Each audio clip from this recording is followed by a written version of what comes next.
ವಿಶ್ವ ಶೌಚಾಲಯ ದಿನದ ಅಂಗವಾಗಿ ರಾಯಚೂರು ಜಿಲ್ಲೆಯಲ್ಲಿ ನಮ್ಮ ಶೌಚಾಲಯ ನಮ್ಮ ಗೌರವ ಶೀರ್ಷಿಕೆಯಡಿಯಲ್ಲಿ ಇಂದಿನಿಂದ ಡಿಸೆಂಬರ್ 10ರವರೆಗೆ ಜಿಲ್ಲಾದ್ಯಂತ ವಿಶೇಷ ಅಭಿಯಾನ ಹಮ್ಮಿಕೊಳ್ಳಲಾಗಿದೆ. ಅಂದದ ಶೌಚಾಲಯ ಆನಂದದ ಜೀವನ ಘೋಷವಾಕ್ಯದಡಿ ನಡೆಯುತ್ತಿರುವ ಅಭಿಯಾನದ ಭಿತ್ತಿಪತ್ರವನ್ನು ಶಾಸಕ ಡಾಕ್ಟರ್ ಶಿವರಾಜ್ ಪಾಟೀಲ್, ಬಸವನಗೌಡ ದದ್ದಲ್ ಹಾಗೂ ಜಿಲ್ಲಾ ಪಂಚಾಯತ್ ಮುಖ್ಯ ಕಾರ್ಯನಿರ್ವಹಣಾಧಿಕಾರಿ ರಾಹುಲ್ ತುಕಾರಾಂ ಪಾಂಡೆ ರಾಯಚೂರಿನಲ್ಲಿಂದು ಬಿಡುಗಡೆ ಮಾಡಿದರು.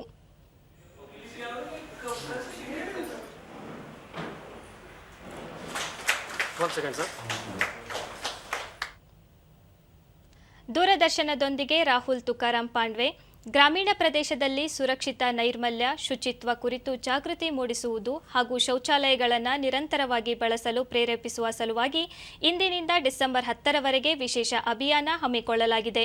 ಈ ಅವಧಿಯಲ್ಲಿ ಶಾಲಾ ಕಾಲೇಜು, ಆಸ್ಪತ್ರೆ, ಮನೆ, ಸಮುದಾಯದ ಶೌಚಾಲಯಗಳ ಶುಚಿತ್ವದ ಬಗ್ಗೆ ಜಾಗೃತಿ ಮೂಡಿಸಲಾಗುವುದು. ಜೊತೆಗೆ ಸಾರ್ವಜನಿಕ ಶೌಚಾಲಯಗಳನ್ನು ದುರಸ್ತಿಗೊಳಿಸುವ ಜೊತೆಗೆ ನೀರು ಸೇರಿದಂತೆ ಇನ್ನಿತರ ಸೌಲಭ್ಯ ಒದಗಿಸಲಾಗುವುದು ಎಂದರು. ಎಲ್ಲಿ ಟಾಯ್ಲೆಟ್ಸ್ ಫಂಕ್ಷನ್ ಇಲ್ಲ, ಎಲ್ಲಿ ರಿಪೇರ್ ಬೇಕಾಗ್ತದೆ, ಎಲ್ಲಿ ವಾಟರ್ ಸಪ್ಲೈ ಇನ್ಫ್ರಾಸ್ಟ್ರಕ್ಚರ್ ಮಾಡಬೇಕಾಗ್ತದೆ ಅಥವಾ ಸಣ್ಣ ಪುಟ್ಟ ರಿಪೇರ್ ಮಾಡಬೇಕಾಗ್ತದೆ, ಇದು ಎಲ್ಲ ಕೆಲಸ ಸ್ಟಾರ್ಟ್ ಮಾಡಿ ಇವತ್ತಿಂದ 10 ಡಿಸೆಂಬರ್ವರೆಗೆ ಎಲ್ಲ ಕೆಲಸ ಕಂಪ್ಲೀಟ್ ಮಾಡಿ